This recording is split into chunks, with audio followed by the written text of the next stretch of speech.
Listen closely, because you need to understand exactly what just happened regarding Gaza. Donald Trump has created something called the Board of Peace to oversee the reconstruction and demilitarization of the Strip following the ceasefire. On the surface, it sounds reasonable. But here is the problem. He invited Turkey's Erdogan to join. He invited Pakistan, Qatar, Jordan. These are countries that Israel views as hostile to its national security.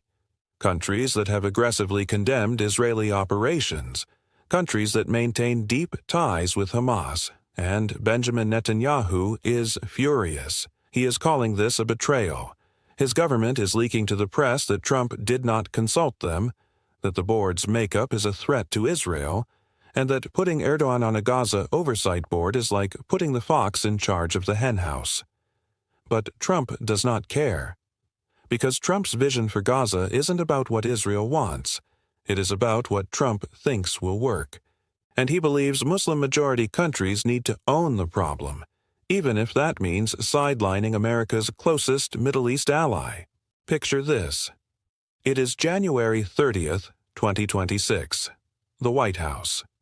Trump is holding a press conference at Mar-a-Lago with his Middle East envoy Steve Witkoff and his son-in-law Jared Kushner. They have just returned from a whirlwind tour of Abu Dhabi, Saudi Arabia, and Doha. Trump steps up to the podium and announces the formation of the Board of Peace, a multinational body designed to oversee the demilitarization and reconstruction of Gaza. He reads the list of participants: Egypt, Saudi Arabia, the UAE, Bahrain. These are standard choices, countries with normalized or pragmatic relations with Israel. Then he drops the bomb. He adds Turkey, Pakistan, Jordan, Indonesia, and Qatar. In Jerusalem, the silence from Netanyahu's office is deafening, because those 5 countries include some of Israel's harshest critics. Turkey has accused Israel of genocide. Pakistan does not even recognize Israel's existence. Qatar has hosted Hamas leadership for years. And Trump just gave every one of them a vote on how Gaza is governed. I'm Herrick McCain. Welcome to Firepoint. If you want the unvarnished facts about what Trump's Board of Peace actually means, subscribe to this channel right now. Because this isn't just about pouring concrete in Gaza. It is about Trump remaking Middle East diplomacy in his own image, without Israel's input, without traditional U.S. allies leading the charge, and definitely without asking for Netanyahu's permission. Hit subscribe because this story reveals the raw reality of Trump's foreign policy. Let's get to the reality of what is happening. The headlines are obsessed with the guest list, who is in, who is out, and Netanyahu's anger. But that misses the point. The real story is that Trump is forcing a vision of peace that nobody asked for. Not Israel, not the Palestinians, not the Arab states. He looked at decades of failure and decided he could build a structure that forces cooperation. But structures don't solve wars. People do. And the people Trump has empowered have totally contradictory goals. Israel wants a demilitarized Gaza with zero Hamas influence. Turkey wants a sovereign Palestinian state. Qatar wants influence through money. Pakistan wants Islamic solidarity. These visions are not compatible, and Trump thinks he can mash them together into a working government. If you don't know the context, you need to look at the ceasefire timeline. In October 2025, after nearly 2 years of grinding war, a ceasefire was reached. Phase 1 was a prisoner swap. Hamas released all hostages.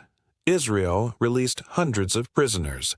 The remains of the last Israeli hostage, Ran Gvili, were returned on January 30th, 2026.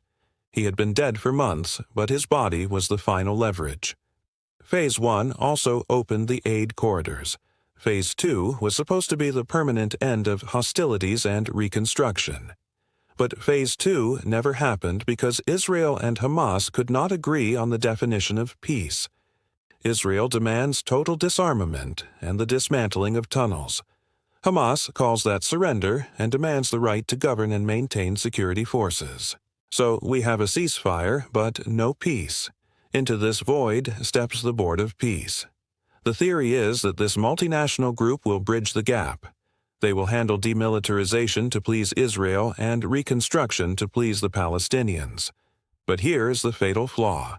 The board has zero enforcement power. If Hamas refuses to give up its rockets, what does the board do? Is Erdogan going to send Turkish troops to fight Hamas? No. If Israel launches a raid to stop a rocket launch, what does the board do? Write a letter of condemnation? They are already doing that. The board is a debating society with no army, and the structure is a bureaucratic nightmare. Trump announced the Board of Peace as the top authority, but there is also a National Committee for the Administration of Gaza made up of Palestinian technocrats. They handle the daily grind, schools, water, power, but they report to the board. And the board reports to the Office of the High Representative for Gaza, run by Nikolai Mladenov, a former UN envoy. So you have 3 layers of management. Technocrats do the work. The High Representative coordinates. The board oversees. And on top of that, there is a Gaza Reconstruction Executive Board handling the money. Nobody knows who is actually in charge. The French Foreign Ministry openly stated that the charter raises major political and legal questions. That is diplomatic code for this is a mess. But here is what truly enraged Netanyahu. It isn't just that Turkey and Pakistan are at the table. It is that Israel is not. Trump created a government for the territory right next to Israel, a territory that poses a direct threat to Israeli citizens, and he didn't give Israel a seat. Instead, he invited countries that do not recognize Israel. From Netanyahu's perspective, this is insanity. How do you verify demilitarization if you aren't in the room? When Israeli officials asked why they were excluded, they were told their presence would ruin the board's credibility with the Arab street. If Israel is there, it looks like an occupation. Trump wanted legitimacy, so Israel got cut. Netanyahu's response was immediate. He got Trump on the phone. Leaks suggest it was ugly. Netanyahu argued that verification is impossible without the IDF. Trump told him to work through Mladenov. Netanyahu countered that Mladenov doesn't have spies in Gaza. Israel does. Trump allegedly told him to share the intel and then hung up, telling him to figure it out. Netanyahu then turned around and authorized leaks painting Trump as naive and dangerous to Israeli security. This is the same prime minister who spent the last year calling Trump the greatest friend Israel has ever had. Now he is briefing reporters on Trump's incompetence. The international reaction is all over the map. Iran says the board undermines Palestinian self-determination and legitimizes occupation. Russia is playing dumb, saying they need more details on the security forces. China is silent. The EU is split. France and Germany are skeptical, while Italy and Poland are on board. The Arab states are playing a double game.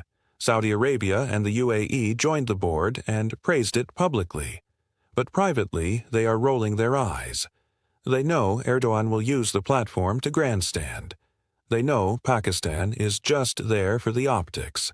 They joined because you don't say no to Trump, not because they think it will work. So what happens next? The board meets this week, likely in the Gulf. Mladenov will present a plan. Countries will give speeches. Then the fighting starts over the rules. How are decisions made? Consensus, majority vote, veto. If Turkey has a veto, nothing that helps Israel will ever pass. If it requires consensus, the board will be paralyzed. If it is a majority vote, the Muslim majority bloc will outvote the moderates every time. The boring procedural rules will decide if this board functions or fails. In the medium term, the next few months are the test. Hamas still has thousands of rockets and small arms. The ceasefire says they must disarm. They haven't. Will the board demand it? If they do, and Hamas says no, then what? Do they send troops? No one wants to fight Hamas. The only force willing to do it is the IDF, and they aren't invited. So the board will likely ask nicely, Hamas will refuse, and nothing will change. This is the enforcement gap. You cannot govern Gaza without the will to use force. My assessment is this. The Board of Peace will become a talking shop. Countries will meet, issue statements, and coordinate some aid money. But the core conflict remains. Hamas keeps its guns. Israel doesn't trust the board, so Israel will continue conducting raids when they see a threat. The board will condemn the raids, Israel will ignore the board, and we return to the status quo, just with more bureaucracy. Everyone will blame the board. Palestinians will say it failed to stop Israel. Israelis will say it failed to disarm Hamas. And Trump will claim it is a huge success because meetings are happening. The best-case scenario? Mladenov pulls a rabbit out of the hat. He builds trust with Israeli intel and Hamas leaders. Turkey and Pakistan behave themselves. The Saudis pour in billions for rebuilding. The economy improves, and Hamas decides that keeping the money flowing is more important than keeping the rockets. They slowly disarm under international monitoring. Israel accepts the new reality. Gaza becomes a semi-autonomous state run by technocrats. It isn't perfect, but it is stable. The middle case? The board limps along. Aid flows slowly. Corruption eats a lot of it. Hamas keeps its weapons but stays quiet to keep the cash coming. Israel hits high-value targets occasionally but avoids full-scale war. It becomes a frozen conflict. Not peace, not war.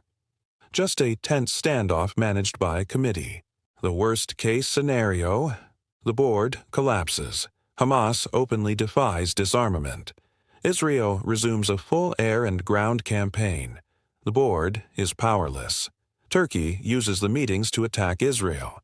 The Saudis quit in frustration. Mladenov resigns. The entire structure dissolves, and we are back to square one, but with more cynicism than before. Watch for these indicators. Does Mladenov actually get into Gaza? If he is stuck in a hotel in Cairo, it is a sham. He needs to be on the ground. Does the money arrive? Pledges are words. Wire transfers are reality. If the billions don't show up, the board is dead. Does Hamas hand over anything? Even a token gesture of disarmament counts. If they give up nothing, the board has no leverage.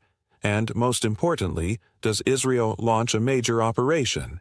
If the tanks roll back in, it means Netanyahu has decided the board is useless and is taking matters into his own hands.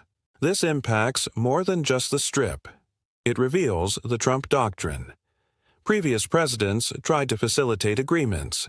Trump is imposing a structure. Participate or don't.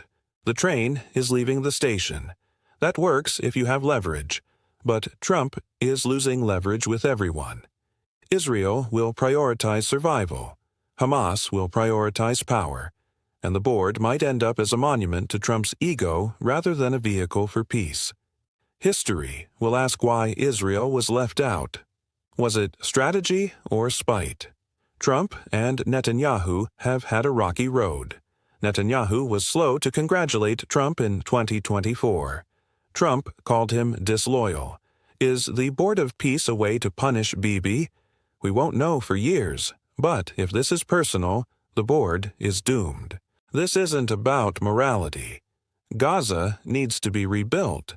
2 million people are living in ruins. A coordinated international effort is the only way to fix it. But that effort needs teeth. It needs legitimacy. And excluding the country with the most skin in the game, Israel, seems like a fatal error. But maybe Trump sees an angle we don't. Maybe he thinks an Israel-free board is the only way to get Arab buy-in. Time will tell. But Netanyahu's fury suggests the risks are massive. If this breakdown helped you see the true mechanics of Trump's Board of Peace, hit that like button and subscribe to Firepoint. The first meeting is days away. What happens there will decide if Gaza has a future or if we are just setting the stage for the next war. Let me know in the comments. Can a board without Israel actually govern Gaza, or is it destined to fail? I'm Herrick McCain, and I'll see you in the next video.